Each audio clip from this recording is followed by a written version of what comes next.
nshuti zacu, muri izi nyigisho zitwa Generali Mwiza yiga ibijyanye n'intambara, tuzabagezaho inyigisho zitandukanye, ariko hano tugiye kubagezaho ingingo 10 zagufasha kwinjira mu rugamba. Kandi ukuri ni uca imanza zitabera akarwana intambara zikwiriye. Ibyahishuwe 19 umurongo wa 11. Intambara zibamo ubwicanyi bwinshi, akababaro, agahinda n'urupfu. Intambara izwi nka kimwe mu bintu biteye ubwoba bishobora kuba ku muntu. Niyo mpamvu ari gake intambara ihuzwa n'Imana. Ni gute Imana yahuzwa n'intambara? Ni gute Imana yakwifuza ko abantu bapfa? Imana yabishaka kwica abantu? Imana se yabishaka gukomeretsa umuntu? Nukuri sibyo. Imana ntifite imigambi mibisha nk'iyo. Kuza k'umwanzi uba akwiriye kuneshwa nibyo bizana intambara. Imana iteza intambara mu buryo butunganye kandi iganza abanzi. Nk'abakristo dufite umwanzi ukwiriye kuneshwa no gutsindwa. Nk'abavuga butumwa b'ijambo ry'Imana dufite n'abanzi benshi, kandi dukeneye kumenya uko twabanesha, twabaganza kandi tukabakura mu nzira. Ibyanditswe bigira biti, niba uca imanza zitabera akarwana intambara zikwiriye. Hari uburyo buri mu bwenge bwo kurwana intambara. Imana ishaka kurwana intambara mu buryo bwayo no mu buhanga bwayo. Izi nyigisho zerekeye ku buryo bwo kurwana intambara mu buryo bw'Imana, umwuka no mu bushishozi. Umuntu wese ukeka ko tutari ku rugamba akeneye gusobanukirwa. Satani yifuza ko utekereza ko tutabayeho mu mahoro, mu bubasha bw'igikomangoma cy'amahoro. Satani arashaka kutekereza ko ntacyo dukwiriye gutinya, ariko ijambo ry'Imana risobanura neza ko turi ku rugamba. Ijambo ry'Imana rirasobanutse neza. Turi kurwana intambara nziza, tukarwana intambara tuzanesha. Ngizi impamvu 10 zagufasha ku bijyanye n'intambara. Iya mbere, Yesu Kristo ayobora ingabo zo mu ijuru akarwana intambara mu gukiranuka. Abantu benshi ntacyo bakora mu murimo w'Imana kubera ko badashaka kurwana intambara. Niba ushaka gukurikira Yesu, ukwiriye kwinjira mu ngabo ze maze ukarwana. Mbona ijuru rikinguye, kandi ngiye kubona mbona ifarashi y'umweru, uhetswe nayo yitwa kwizerwa, kandi ukuri ni uca imanza zitabera akarwana intambara zikwiriye. Amaso ye n'ibirimi by'umuriro, no ku mutwe we afite ibisigo byinshi, kandi afite izina ryanditswe ritazwi n'umuntu wese keretse we wenyine. Yambaye umwenda winitswe mu maraso, kandi yitwa Jambo ry'Imana. Ingabo zo mu ijuru ziramukurikira zihetswe n'amafarashi y'umweru, zambaye imyenda y'ibitare myiza yera kandi itanduye. Mu kanwa ke havamo inkota ityaye kugira ngo ayikubite amahanga. Azayaragiza inkoni y'icyuma, yengesha ibirenge mu muvure w'inkazi y'umujinya w'Imana ishobora byose. Aho ni mu byahishuwe 19 umurongo wa 11 kugeza kuri 15. Kabiri, Yesu Kristo ni umwami w'intambara urwana intambara ye.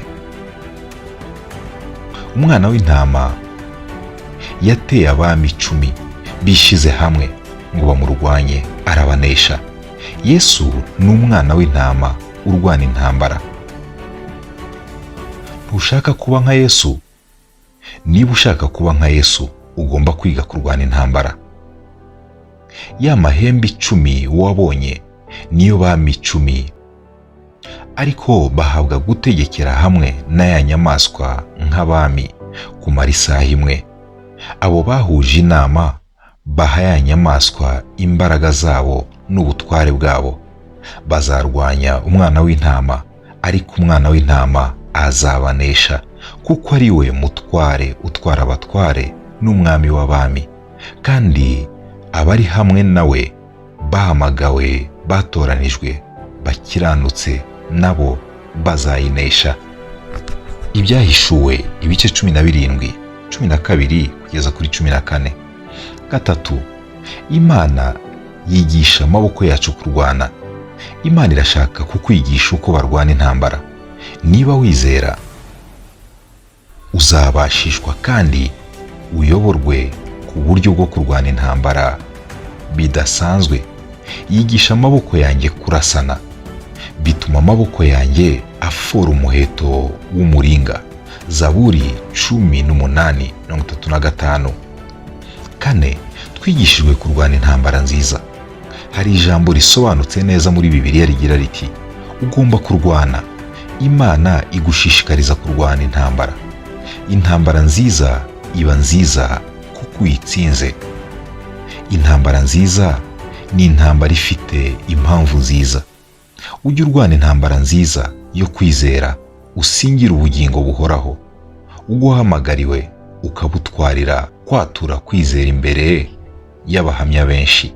Timoteyo wa mbere ibice 6:12. Gatanu, twigishijwe kurwana urugamba rwiza. Mu by'ukuri tubwirwa kwitwara neza ku rugamba. Ni isomo kuri buri muvugabutumwa w'ijambo ry'Imana.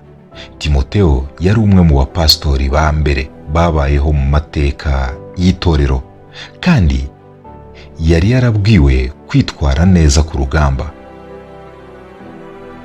Mwana wanjye Timoteyo, ndakwihanangiriza nkurikije ubuhanuzi bwa kera bwahanuye ibyawe, kugira ngo buduheshe kurwana intambara nziza. Timoteyo wa mbere igice cya mbere umurongo wa 18. Gatandatu, umurimo w'ivugabutumwa w'umwami Yesu Kristo usobanurwa nk'intambara. Intumwa Pawulo yafashe umurimo w'Imana yakoraga nk'intambara, maze abaza ikibazo gikomeye kigira giti, ninde wigeze kuba umusirikare akitunga? Ninde wigeze kuba umusirikare akitunga? Ninde utera uruzabibu ntarya imbuto zarwo? Cyangwa se ninde uragira ishyo ntarikame? Abakorinto ba mbere ibice 9 umurongo wa 7. Pawulo yasobanuye imibereho ye n'umurimo w'Imana yakoraga nk'intambara. Pawulo yarwanaga ubudasiba. Niba uri mu murimo w'Imana uri kurwana. Niba ukorera Imana uri umurwanyi. Wabyemera cyangwa ntubyemere, uri kurwanirira ubuzima bwawe. Buri gihe nagiye niyumvamo ko narwaniriraga ubuzima bwanjye, nuko nanjye ndiruka, ariko sinkutaza aho ajya.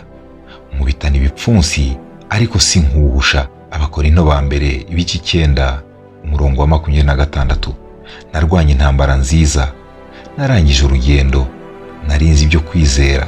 Timoteyo wa kabiri ibice 4 umurongo wa 7. 8, twigishijwe kugira intwaro z'intambara. Pawulo umukozi w'Imana yari afite intwaro, yarwanishaga intambara nziza. Niba Pawulo yarakeneye intwaro, nawe urazikeneye inshuti yanjye. Nuko tugenda dufite umubiri w'umuntu, ntiturwana mu buryo bw'abantu, kuko intwaro z'intambara yacu atari iz'abantu, ahubwo imbere y'Imana zigira imbaraga zo gusenya ibihome no kubikubita hasi. Abakorinto ba kabiri ibice 10 umurongo wa 3 kugeza ku wa 4. 9, twigishijwe gukomera no kwambara intwaro ubwacu.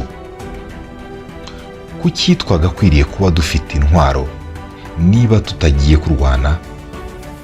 Turi ku rugamba turwana n'ingoma, imbaraga n'abategetsi b'iyi si y'umwijima. Kenyera imyitero yawe maze witegure intambara nziza izatinda kandi ikomeye. Ibisigaye mukomerere mu mwami. no mu mbaraga z'ubushishozi bwe bwinshi, mwambara intwaro zose z'Imana kugira ngo mubashe guhagarara mudatsindwa n'uburiganya bwa Satani, kuko tudakirana n'abafite amaraso n'umubiri, ahubwo dukirana n'abatware, n'abafite ubushobozi, n'abategeki y'isi y'umwijima, n'imyuka mibi y'ahantu ho mu ijuru. Abefeso ibice 6 umurongo wa 10 kugeza kuri 12. 10. Hari intambara ihanganye n'ikiyoka kandi natwe tuyirimo. Ikiyoka kigaba ibitero ku bantu bitondera amategeko y'Imana. Waba witondera amategeko y'Imana? Niba uyakurikiza, rero itegeko kuba ikiyoka cyagutera kikanakurwanya rwose. Ikiyoka kirakarira wa mugore, kiragenda ngo kirwanye abo mu rubyaro rwe rwasigaye bitondera amategeko y'Imana kandi bafite guhamya kwa Yesu Kristo. Nshuti zanjye, tuzakomereza ku gice cya 2 cya Generale mwiza wirinda intambara itarimo ubwenge. Murakoze.